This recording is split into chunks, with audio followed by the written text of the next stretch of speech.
Very pumped to have you on the show today. So, Young and Profiters, we have Scott Galloway on the show. He's also known as Prof G. What a thrill. Oh my gosh, you're welcome.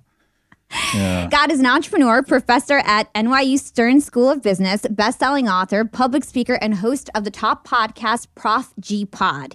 He's also been called the Howard Stern of the business world by the New York Times, and he's the author of 4 New York Times best-selling books, including his latest release, Adrift, America in 100 Charts, which tells the story of America through 100 charts with the goal of examining our post-pandemic future and how we got here by analyzing data from the year 1945 to the present day. So today's episode is going to be pretty different from the other conversations that we've had on the show because Scott has really unique and smart perspectives on topics like the American dream, work-life balance, masculinity, and happiness. And his messages are ones that I believe that all you young and profiters need to hear. So Scott, it's really interesting. We have something in common, which is we both graduated with 2.27 GPAs from exact GPA. Where'd you go to school? I swear. Where did you go to school? I went to New Jersey Institute of Technology, and so it was an engineering school. And, I was too immature to do well in college at the time. I was always very smart, but just not book smart.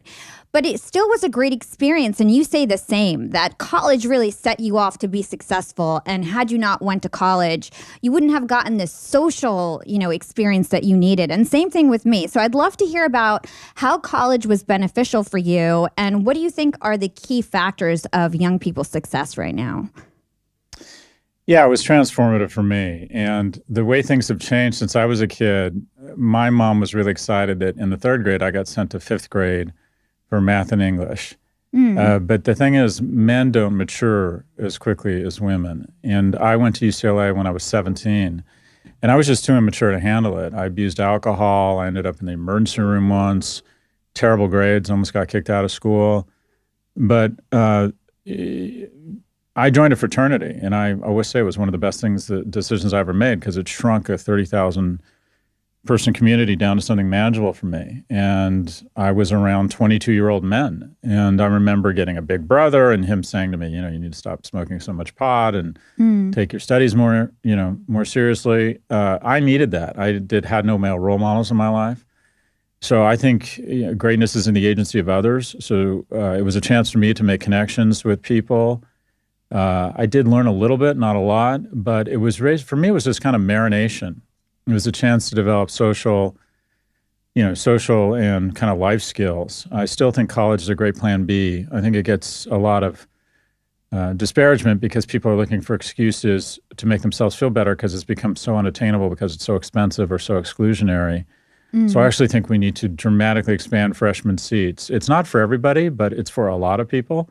I also think we need to dramatically expand the way we think about college and include 1- and 2-year certifications in things like specialty construction or health tech or cybersecurity. But also, Hala, I don't know, going to UCLA, I played sports. It was just a great time.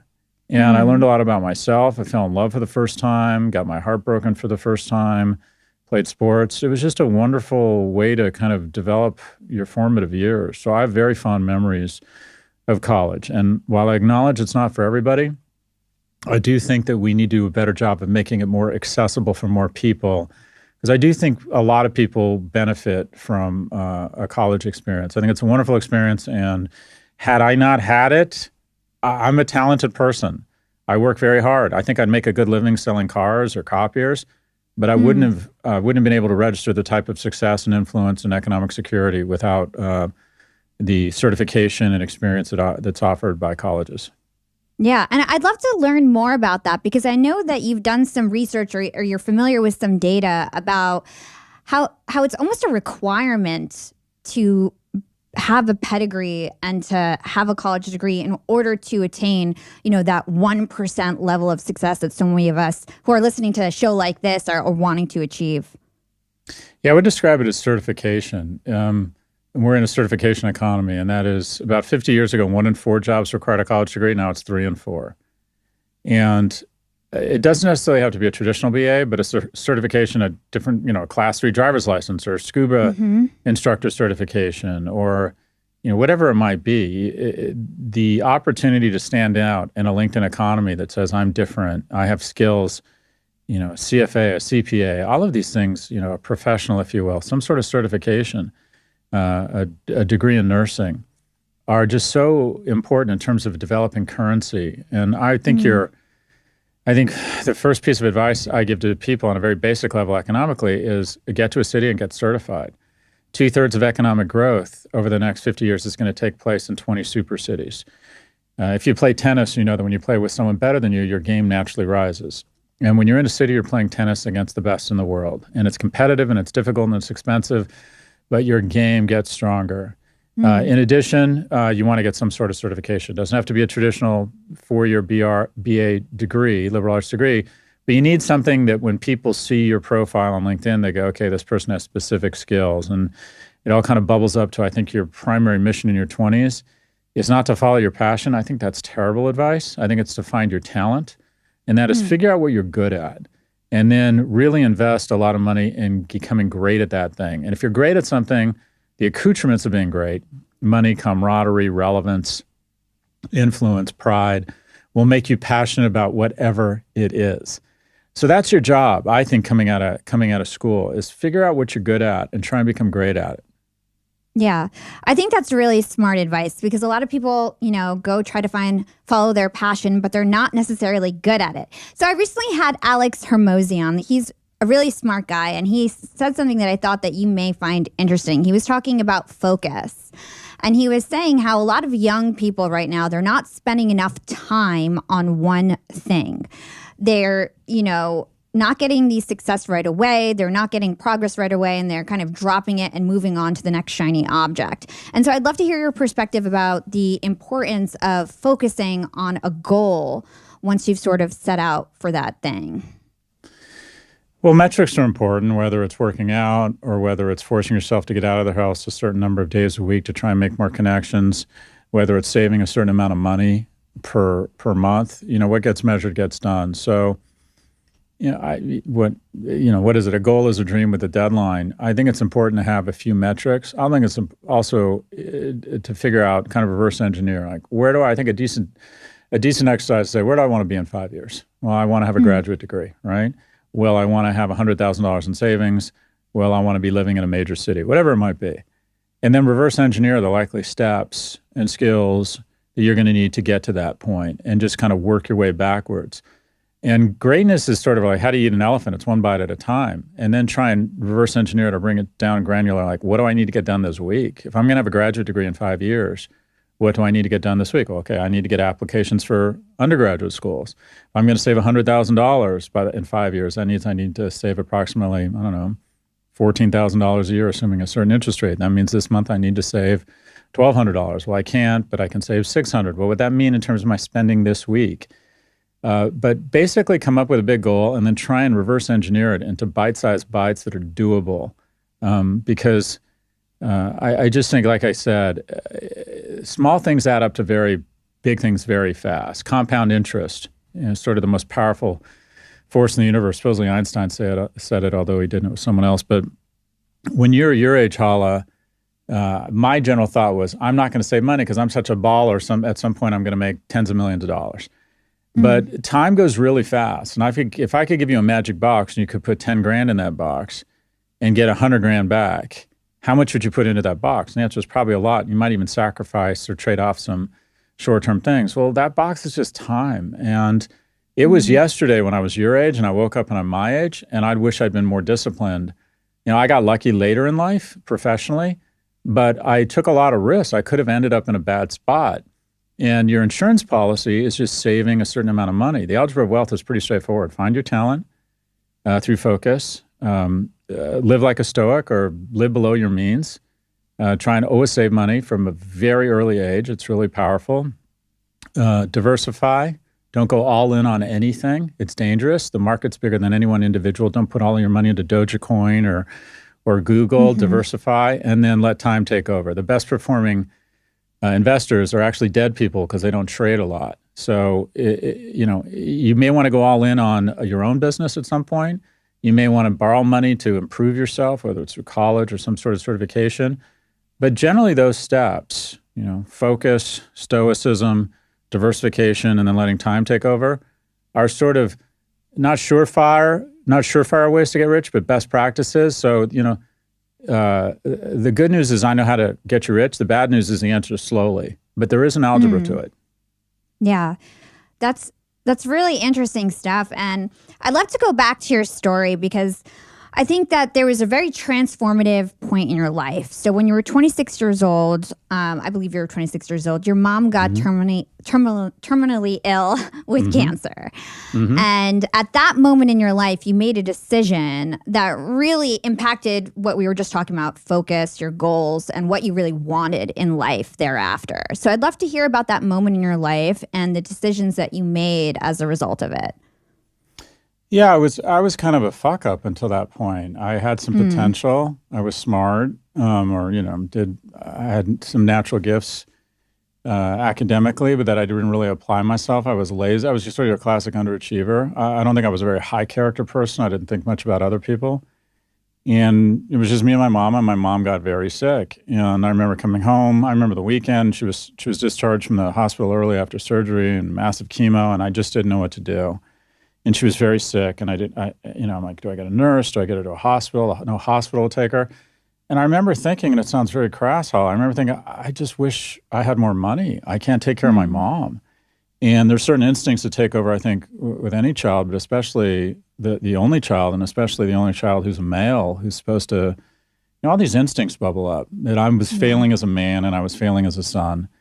And I decided there and then that I didn't decide to be rich. I don't think you can make that decision. There's a lot of luck that comes along with it. But I decided that I was going to get my act together because I wanted to take care of my mom. And that's really when I just started getting very focused. And I worked very hard from that point. I got very, very serious about work and trying to establish economic security. And I feel as if there's always kind of two key moments around transitioning from becoming a child to a grown-up. And I would describe myself at the age of 26 as kind of a man-child. I just focused on partying and trying to have bigger experiences and trying to have, date more and more awesome women and have more and more interesting experiences and just like more. I just always wanted more and never really sated my appetite and didn't really have kind of what I call long-term satisfaction around anything. And then my mom got very sick, and that was very eye-opening for me. So I feel like I grew up there. And then the next place you grow up, I think, is when you have a kid. And that sort of, so birth and death are kind of the seminal moments in your life. And also the lesson I would offer to young people is that kind of 0 to 25 is really happy. There's a lot of studies on happiness, and happiness in terms of longitudinally looks like a smile. And that is 0 to 25 is Star Wars, beer, college football games. It's just awesome. 25 to 45 is what I call the shit gets real time of your life. You find out that you're not going to have a fragrance named after you, or you're not going to be senator. You find out the work is hard. You have some financial stress. Maybe you have kids, which is very stressful. Someone you love and loves you immensely gets sick and dies. And it's really a punch in the gut. You're just not ready. I don't think anyone can prepare you for that. Relationships are stressful. The workplace is stressful. And then something happens wonderful at 45 or younger if you're soulful, and that is you start to find joy in weird things. I don't know if your parents were ever like this, but I remember my mom like ordering a salad, and the salad would come and she'd grab my hand and say, "Look at this salad. Look how beautiful this is." And I remember thinking, like, what is she talking about? But now I can relate to that because I take my dogs for a walk. I'm in London right now in Hyde Park, and they have this, I'm not even into art, and they had a Frieze festival and they had all this outdoor sculpture. I'm not into any of this stuff, but I couldn't help but stop and just marvel at it. And I'm not sure I would have stopped to smell the statues, if you will, 20 years ago. So what I tell young people who are struggling with the fact that their life isn't living up to their Instagram feed, or maybe what their parents or their university told them would happen by the time they were 30, that is life, that you're going through what everyone goes through, and to keep on keeping on, that one foot in front of the other, that happiness waits for you. But there's just no getting around it. Some people sooner than others. Life hits you pretty hard, pretty fast when you hit your 20s. And I can't say it's easy, but what I can tell you is everyone goes through that.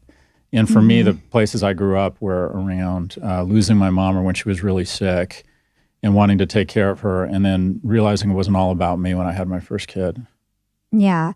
So I find this really fascinating that you're talking about this. I had a conversation with Arthur Brooks a couple months ago, and he talks about this concept of fluid intelligence versus crystallized intelligence. And when you're in your 20s and your 30s, you've got all this fluid intelligence, you're able to problem solve, you're innovative, you're crushing it at work. And once you reach like your mid 40s, your 50s, that's when you have crystallized intelligence. And a lot of people fail because they're trying to chase that fluid intelligence that they had in their 20s and their 30s, and they can't compete with, the younger generation. And really what they need to do is turn into a coach or a teacher and start teaching the younger generation if they want to, have that second, phase of happiness or success in their life. And a lot of people miss that. And so it's just one of the lessons that I'm really starting to unfold on this podcast is like, you've got to put in the work when you're in your 20s and 30s, because you'll be, way better off doing it now than waiting until you're 40 and 50, because it's much harder later on to attain that level of success if your goal is monetary success and being, very financially well off.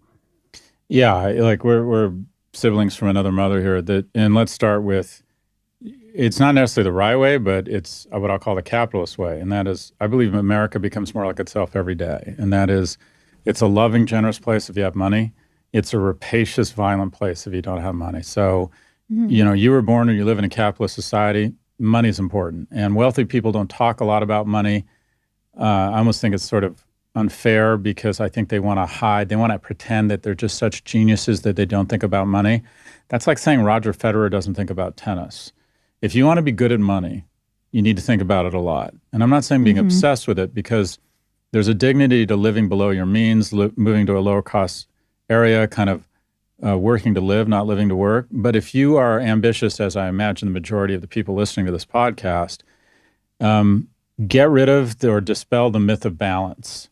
I had almost no balance when I was your age. I worked pretty much all the time. Young people will always find time to drink and to mate. Those instincts are so powerful that you'll find opportunities. But in terms of, I had no hobbies. I didn't do, from kind of the age of 25 to 45, I don't remember much else but working. And unless you're smart enough to inherit money, you're going to have to work your ass off. It's a competitive marketplace out there. And I really don't know anybody who's been very successful economically that hasn't spent the better part of 20 years doing pretty much nothing but working. And it comes at a cost. I always say it cost me my marriage, it cost me my hair, and it was worth it. And that sounds very crass, but the reason I can take my boys to World Cup, kick off early from work and take my dogs, to the park, I'm in great shape for a guy my age. The reason why I have so much balance now, Hala, is because I had almost none when I was your age. And it all goes back to this notion that you can have it all. You just can't have it all at once. And what you want to do is you want to, in my opinion, burn a lot of fuel when you're young, because you don't have usually to have dogs, you don't have spouses, you don't have kids. You have the energy. You're learning a lot. I came out of UCLA, again, kind of unremarkable, and somehow I got a job at Morgan Stanley in fixed income. And my peers in the analyst class were just better educated and more talented than me. And I decided that every Tuesday morning I was going to go to work, and I was going to stay till Wednesday night. I would work through the night. I'd work 36 hours straight. And it kind of demonstrated, it told everybody I came to play. I was capable of doing it. I was physically very fit. I was mentally pretty strong. And I didn't have dogs or kids or a spouse waiting for me at home. I was living with my mom. I had nothing going on.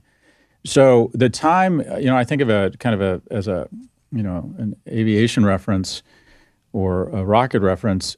You need to get to outer space, and the atmosphere is very thick when you're just starting. You need to focus. You need to guide yourself on the launch pad, and then you need to burn a lot of fuel.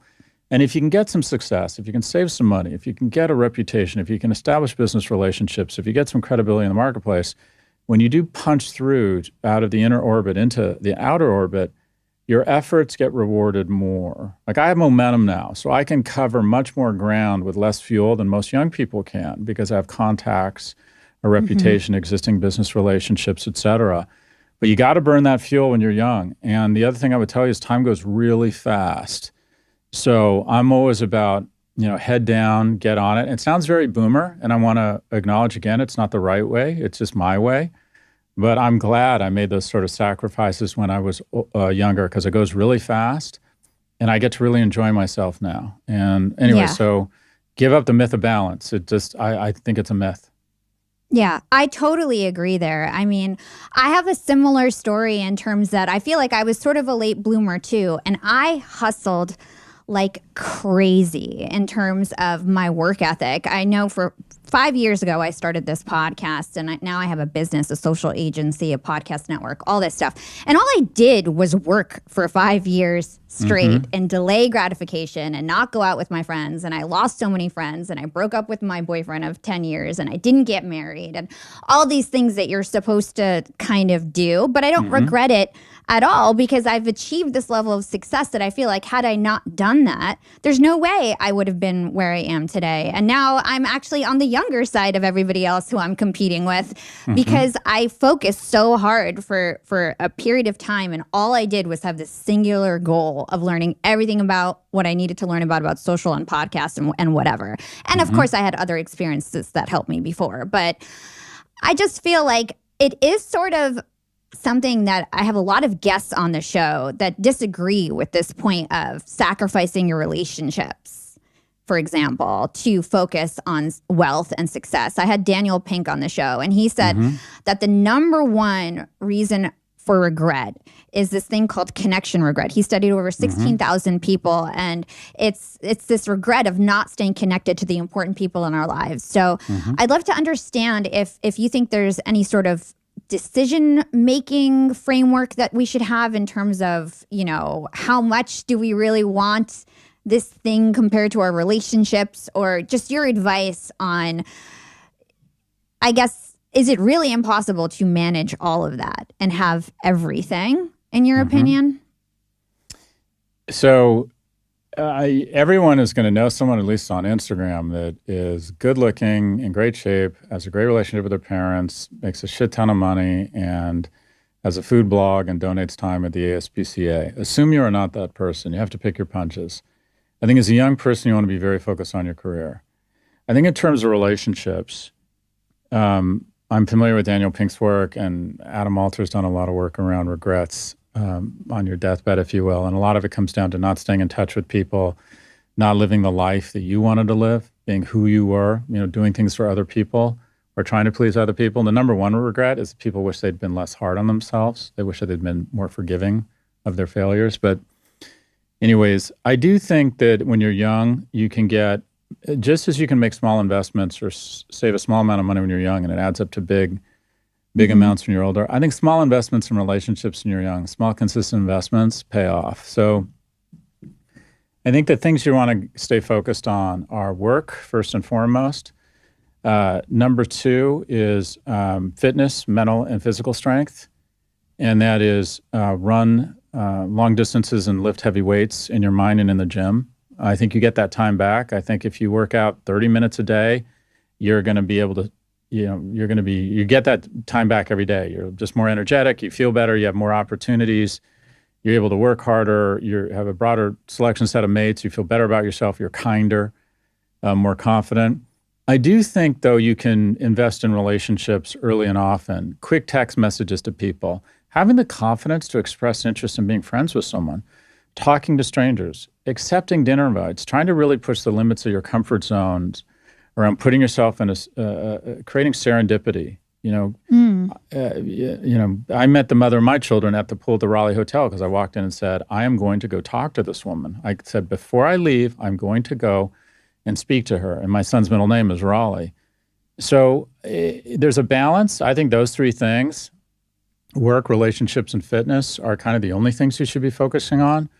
But I think you can get a lot of traction as a young person. Young people get invited to a lot of stuff. They're very social. Quite frankly, they're very attractive. So you're going to have more opportunities as a young person. There's more third spaces with a lot of other people, whether it's Coachella or the gym. It's just packed with a lot of young people. You want to take advantage and try and make investments in that as often as is feasible. And what I find, generally speaking, is that young people are really good at scaling socially, that they figure out those opportunities. And also being aggressive, talking to strangers, being open to stuff, because it's really important. Who you end up with, specifically who you have kids with, is probably the most important decision you'll make in your 20s and 30s. It's not where you go to work. It's not where you live. A good partner will help you aggregate success and wealth. A bad partner, just kind of screw up everything. So what you want to do is you want to put yourself in a position to have as many opportunities as possible. So I do think it's a balance. Over time, there's a lot of research that shows that happiness is a function of how many deep and meaningful relationships you have. But once you have those relationships, you want to ideally starch out the economic anxiety, of which there's a lot in America if you aren't secure. So I think you want to, again, going back to our original notion, I think work requires a lot of energy. But just as you make small investments every month, a small investment every day, reach out to somebody. Do you want to grab brunch this weekend? A quick text message. I thought you did so well in that meeting. I'm so impressed with you. Talking to a stranger that you might have some interest in romantically. I mean, there's nothing wrong with that. We've kind of conflated this. Our lawyers are supposed to meet at the studios of MSNBC and decide if we're interested in each other. Things have gotten so weird around mating and human sexuality. It's okay to express interest in somebody. And if you don't know the difference between expressing interest and harassing someone, you have bigger problems. But I worry people your age aren't making friends. They aren't, connecting romantically. They aren't finding mentors. Few of us are going to work anymore. We're definitely not going to the mall. None of us are going to the movies anymore. So where do young people find those third spaces? So work, relationships, and fitness is kind of my, if you will, my triangle or my pyramid. Yeah, I think that's excellent advice. And I want to spend a big chunk of time talking about young men and marriage and mating inequality and all that stuff, because I feel like it's so interesting. But first, let's kick off with some stuff in your book, Adrift. You talk about the American dream in your book, and I think there's lots of ties into what we're talking about right now.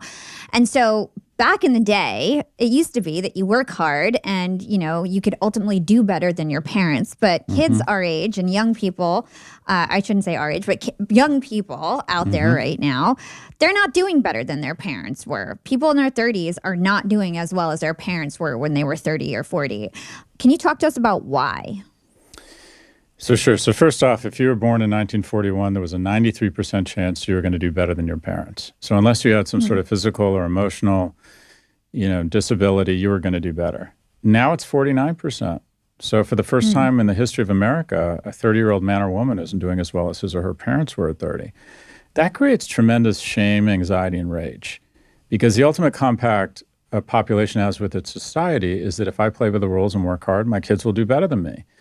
And now you have over half of people under the age of 30 not living with a friend or romantic partner, they're living at home. So you have constant reminders that you're not doing that well, called mom and dad.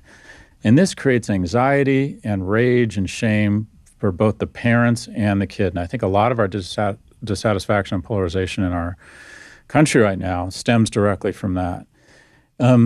I think it is a concerted effort that has taken place deliberately. The entrenched incumbents will claim that it's these big, this impact of these uncontrollable, big, intractable forces, polarization or globalization or network effects. I think it's been a concerted decision by people a bit older than me to transfer wealth from young people to old people.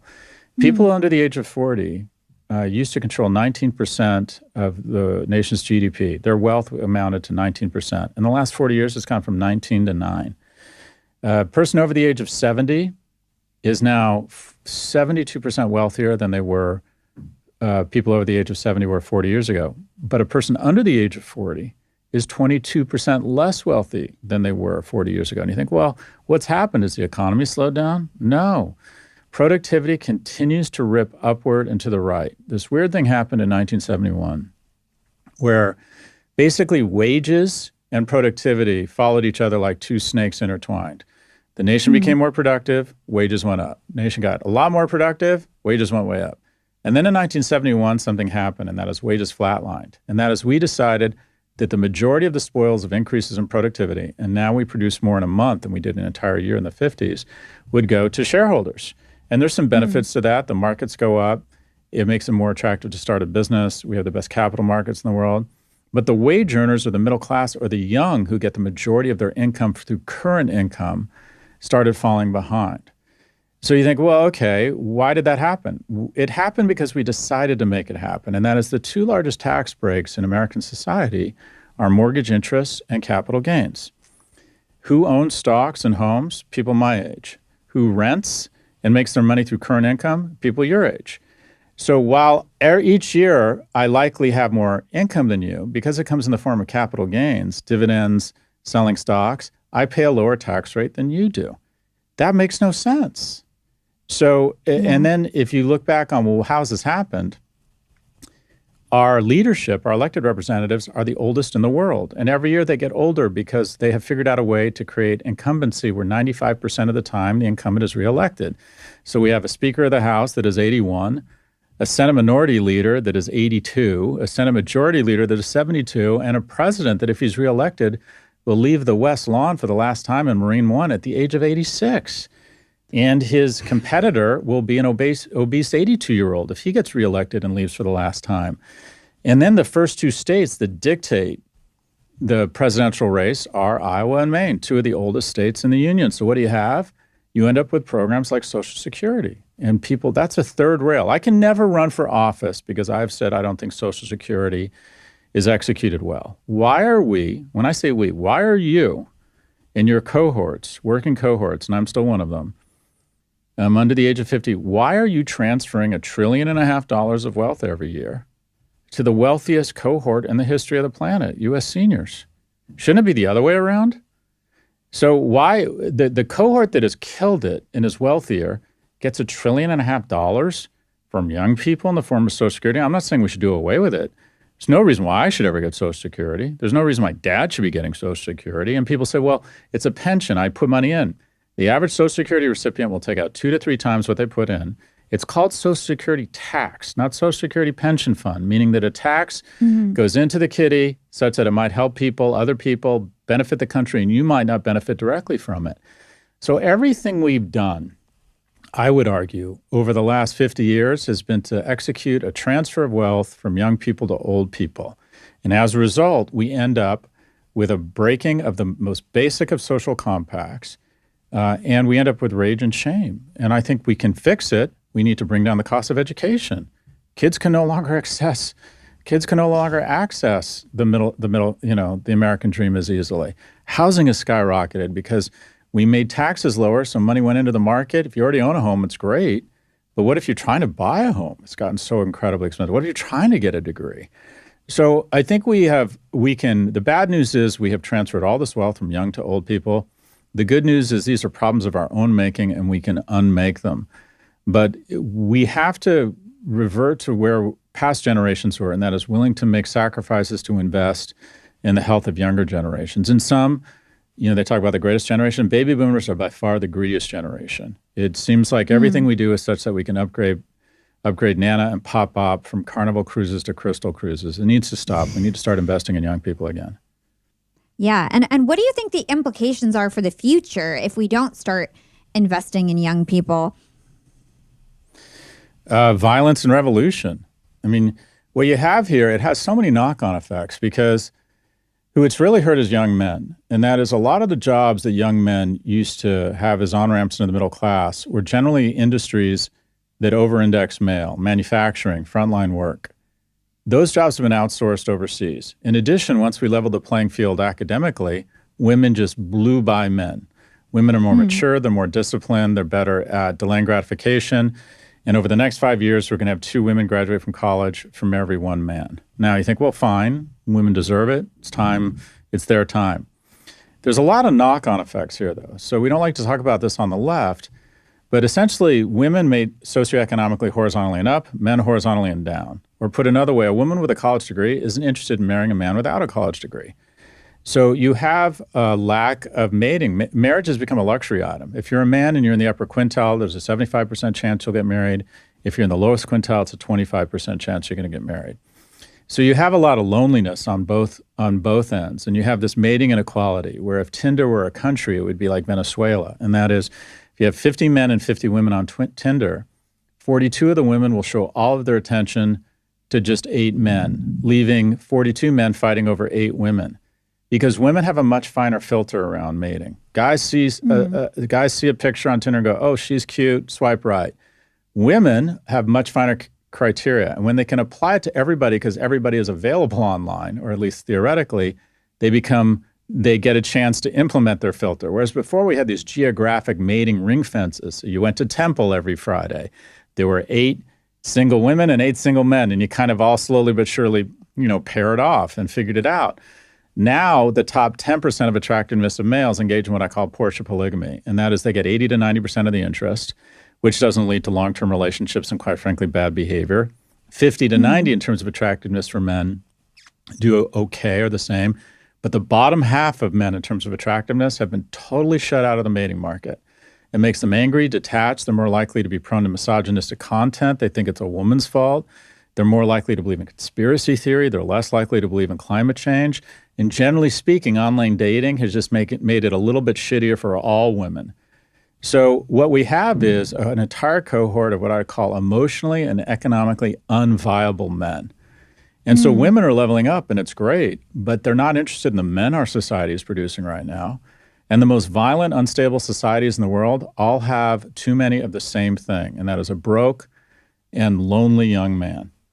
And we are producing too many of them. So leveling up and making a massive investment in young people, vocational programming, more seats, freshman seats in universities, tax and fiscal policy that restores some of that income and wealth to younger generations, that will level up all young people, but it'll have a disproportionately powerful effect on men who have taken the brunt of some of these structural changes over the last 40 years.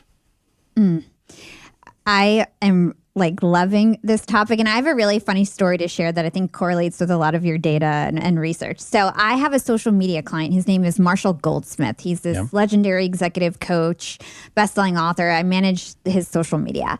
And so whenever he meets with me and my business partner, Kate, he's always telling us I don't understand how you girls aren't married. He's just like, all the young men today, they're just terrible. You guys have to marry down. My daughter had to marry down. If you guys want to get married, you've got to think about marrying down. And he's like, the only way you guys are going to get married is if you marry down, which we laugh. We're both in happy relationships, and we laugh at him because we're like, okay, Marshall, but it actually correlates with what you're saying. So I'd love to understand, what is marriage rates like in this country? Are people getting married less? And how does that impact the economy and impact, society overall? Well, it depends on the cohort. Wealthy people, kind of middle income to upper income, their marriage rates are holding mostly strong. People are having kids later in life or having fewer kids. So we could run into a birth dearth, which is bad for the economy, fewer people to support those Social Security payments. And another myth is overpopulation. It's time we just stop talking about it.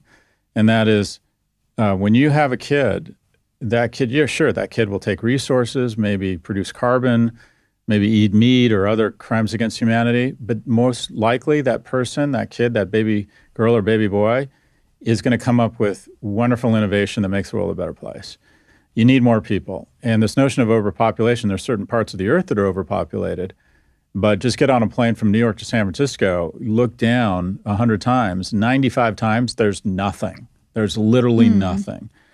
And so we want to encourage economically and emotionally viable people to have kids. Kids are a wonderful thing. I would have never thought it. I had no interest in kids, but I've really, really enjoyed it. The marriage rates flat to declining across society as a whole, but it's really fallen off a cliff for people who are middle or lower income or on the bottom median. And I never thought I would have said this. I never wanted to be married. I don't think you have to be married to be happy. But generally speaking, people are happier when they're in some sort of committed monogamous relationship. And at the end of life, you're talking about Stephen Pink, generally speaking, the things they remember the most are family. They don't want to be around awesome people or famous celebrities when they go. They want to be around loved ones who, they love immensely and who love them immensely. So the issue I see is I see a lot of young men who are becoming economically and emotionally unviable. They get excluded socially. They don't find a job. They don't make money. They don't get out. They don't develop social skills. They don't develop professional skills. And they once they hit a certain point, they almost become kind of unviable. And also a romantic relationship is a great guardrail. Stop getting high every night. Get in shape. We make each other better. Spouses, boyfriends, girlfriends, friends, they motivate each other. They're competitive. And to compete is a Greek term that means to strive together, to make each other better. When the Olympic athletes were training, they found if they trained together, they made each other faster. And mates, friends, girlfriends, boyfriends, spouses, parents, they're great guardrails. And when you isolate young men who have that immature prefrontal cortex, and then they can find a reasonable facsimile of DOPA that you used to get through playing sports or from starting a business or from making money or from kissing someone for the first time. When you can get a reasonable facsimile of that DOPA hit on your phone or on your computer, it lowers your mojo to get out of the house, and those skills continue to atrophy. So, one of the things I tell young men, I coach a lot of young men, you have to get out of the house every day. You have to force yourself to meet strangers. You got to start making money. I don't care if you think it's below you. I don't think work at a CVS, turn on DoorDash, turn on Uber, whatever it is. Get a taste for flesh. Start making money. Money's a wonderful thing. And the key to making more money is to make some money.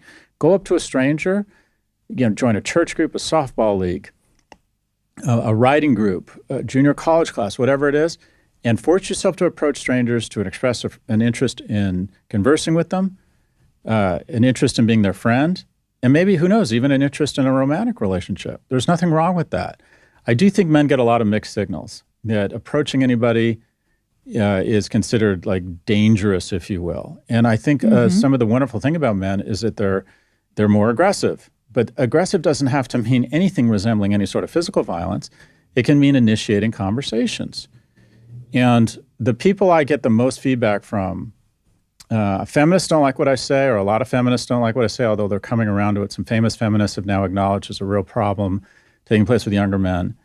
Young men sometimes resent it because they feel as if I'm calling them incels, and they've been stereotypes like, just because I'm an introvert doesn't mean I can't add value to society. That's fine. There's some fairness.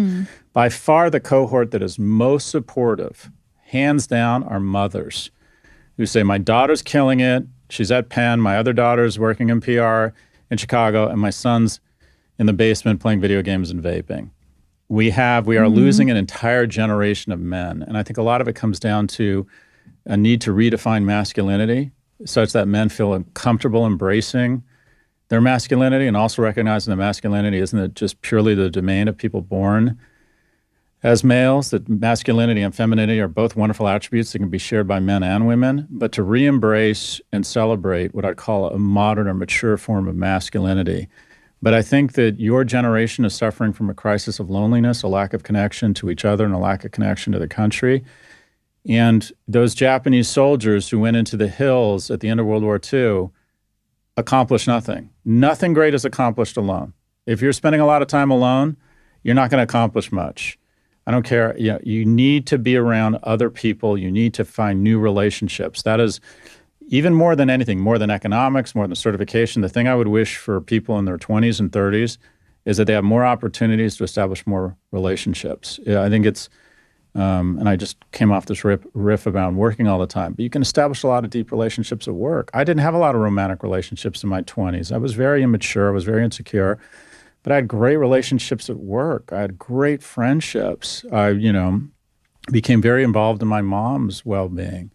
So I always say that, kind of love is out there. What's difficult for women is that they're so unfairly judged through the lens of romantic relationship, their success or lack thereof through one type of relationship. And you can't force that. Sometimes it happens, sometimes it doesn't.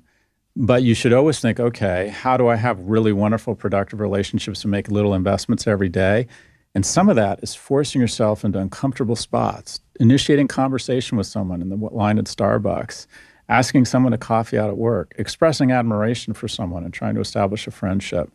And because we spent so much time alone in the last 2.5 years, we think, I'd rather stay home and watch Netflix. Or young men think, I'd rather stay home and play video games or trade on Robinhood or watch porn. No, you need to get out there. You need to get out there. Yeah. I love that you had this conversation with us because most of my listeners, surprisingly, are male. I have like an 80% male audience who are these young Really? men that you're talking about. Yeah. And so I'm really happy that you had this conversation. And for the women who might be listening, I feel like we all feel this, right? We see other women doing really well. We probably have a cousin or a brother or somebody who's struggling. What can we do as women, whether it's in terms of how we look for a partner and our perspective on that, or, you know, what should we be doing? Because obviously, I don't think we're going to get affirmative action taken away or anything like that. And I think women are going to continue to kind of thrive in the workplace. And the other thing I wanted to pick your brain about is the fact that leadership is still men, right? Politicians are still men, so there's still a lot of work to do. And so I just love to hear your thoughts on that. I know that was kind of rambling. I'll take that in reverse order. So there's been more. Yeah. The one thing all of our elected officials have in common is about 95 or 98% of them have college degrees. We've decided that kind of realistically is the logical criteria for who we want to lead our nation or make big decisions. But we're inherently very sexist as a culture when it comes to leadership and elected representatives. We've been graduating more women from college for 40 years than men, and yet only 28% of our elected officials are female. We conflate voice and height with leadership qualities. So show me a 4'10" woman with a high-pitched voice who's incredibly smart, incredibly hardworking, and a hello president of local school board. Show me a guy who's fairly smart, but tall and has a great voice. That guy's name is senator. So we need to educate early on what it is, what's required, what are the key components of being a good leader, and also help people modulate for that. We just instinctively think of leadership as being powerful, and we associate powerful with certain audio and visual sensations. So I think some of it is just education. The other thing is, I think you asked me for advice on women, younger women, and what I would say is that I don't want to say lower your standards. What I want to say is be open to the coffee or the second coffee. And that is, the problem with online dating is it's very two-dimensional. You see their looks, and then you make an assumption around their wealth. And women have 3 criteria for mating, or at least the research shows. Number 3 is kindness, number 2 is intelligence, and number 1 is resources. And so it's natural that they will make a judgment, and then they will make kind of a 0 or 1 yes or no call. What I would suggest is pushing the limits of your comfort zone to give more people a chance. And if the date goes okay but not great, be open to a second date to see if it goes from okay to good and then maybe to great. Every long-term relationship I've had, I wouldn't have guessed at the beginning it was going to become a long-term relationship. And we live in such an economy where there's so much fluidity of opportunity that we end up never really pursuing opportunities to their potential. It's like, well, that wasn't great. That wasn't magic, so I'm back on the apps, or I'm just not interested, or I'd rather stay at home and watch Netflix and work. You know, so I think that there needs to be a meeting of the minds. I think men need to get their act together emotionally and economically. I think we just need better men. And part of that is more men my age need to take more of an interest in younger men and help mentor them. I think we just need better younger men. And what I would ask here, is that women think, okay, how can I be more open to exploring stuff and see if it might lead somewhere wonderful? Because the wonderful thing about human sexuality is it involves smell, it involves vibe, it involves humor, it involves seeing how that person behaves around their family. And I think a lot of people, especially women, will say, in the beginning, I didn't have that type of interest in this person, and it grew. Their criteria are more subtle and more what I'd call long-term. And we live in an economy and a society that discourages that type of long-term exploration. Does that make any sense? I always get uncomfortable giving women advice because I don't feel I can relate to them as well. No, it does make sense. I'm very aligned with a lot. You don't have to worry about that with me. I'm aligned with so much of what you're saying. The last thing I want to talk about in terms of this, and then we can kind of close out because I know that you have to go soon.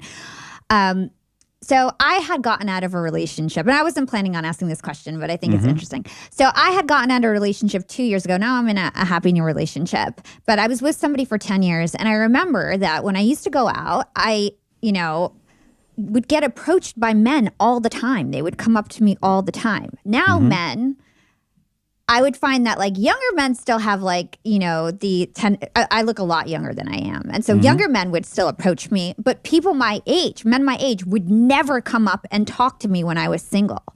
And I thought this was so strange because I had been out of the dating game for 10 years. And so I'd love to hear your perspective on like men actually getting the confidence to approach people in person, because I feel like people need to hear about this.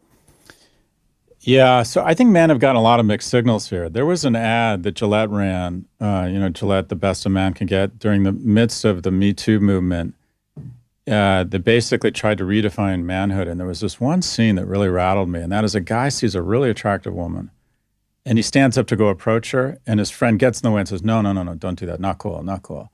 And I thought, that's where we are? Like men aren't supposed to approach strange women? And the people, I find the thing I don't like about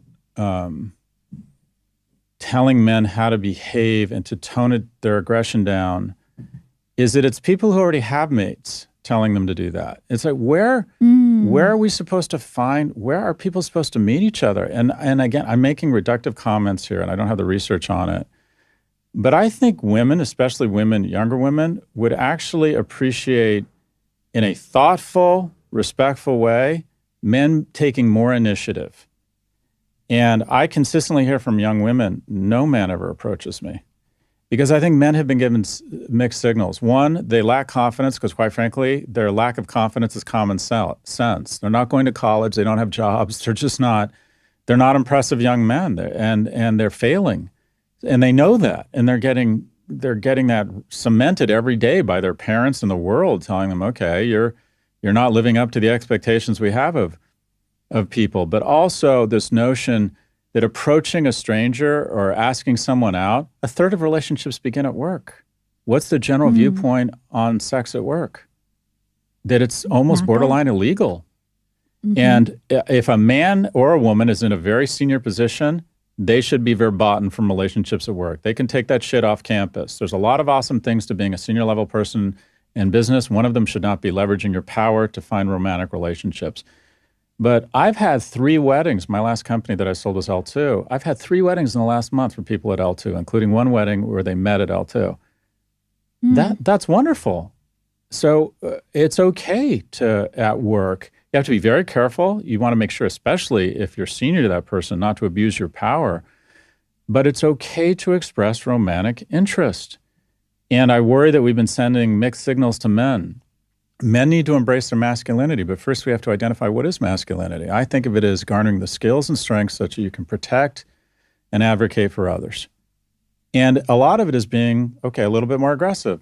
I think that woman's interesting. I'm going to go talk to her.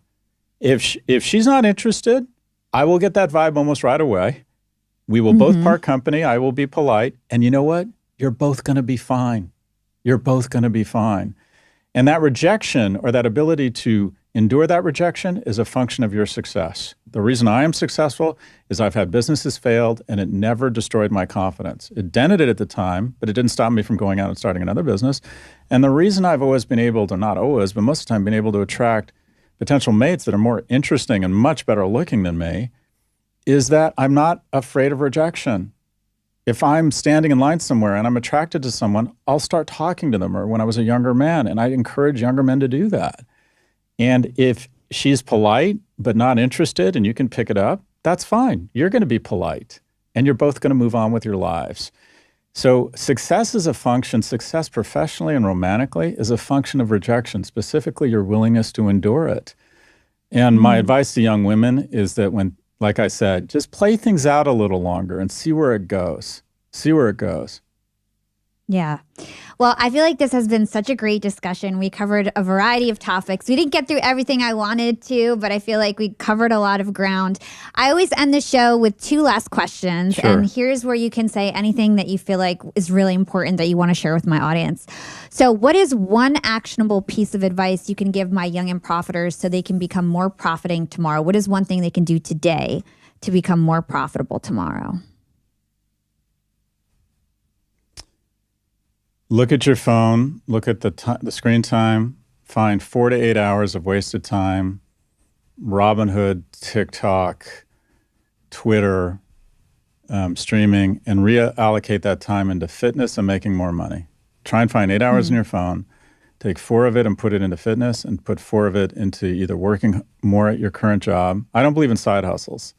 If you have a side hustle, it means your main hustle isn't working. The best way to economic security is to take the time you were going to spend on a side hustle and put it into your main hustle and make your main hustle amazing and become great at it. But try and find 8 hours out of your phone. We spend way too much time in our phones. I probably spend 2 hours a day on Twitter. I'm addicted. It's terrible. But find 8 hours a week on your phone and reinvest 4 into fitness and 4 into money. Yeah. And real quick, what is the power of exercise in your opinion? Like, what does exercise do to everyone? We're a physical species, and there's a ton of research that shows if you exercise 3 to 4 times a week, you're less likely to have a stroke, a heart attack. You're more likely to be kind. You're much more likely to be successful. The most common attribute of Fortune 500 CEOs isn't that they went to Ivy League schools. It's not even that they're white or male. It's that like 490 of them work out 5 times a week. You'll be kinder. You'll have a broader selection set of mates. I believe anybody your age should be able to walk into any room and know, and this is a goal, and know that if shit got real, you could kill and eat everybody or outrun them. You want to feel physically strong, fast, and fit. It's not about being skinny. It's not about being ripped. It's about being a stronger version of yourself. You'll be much more mentally healthy. It's how you process anxiety. It's how you process anger. It's key. And people accuse me of fat shaming because I talk a lot about exercise. I know some people who are very big and are very strong, and that's a wonderful thing. I do CrossFit. There's a huge contingent of lesbian firefighters, and these women are so strong and so inspiring and don't care about the traditional norms around aesthetic as indicated by this heteronormative fashion industrial complex, and they are inspiring. That's what you want to move to. You want to be a stronger version of yourself. Lift heavy weights and run long distances in the gym and in your mind. Yeah. I ask that question because I always tell everyone you have to work out. It's not 100%. something that you can skip. It's really important. And what is your secret to profiting in life?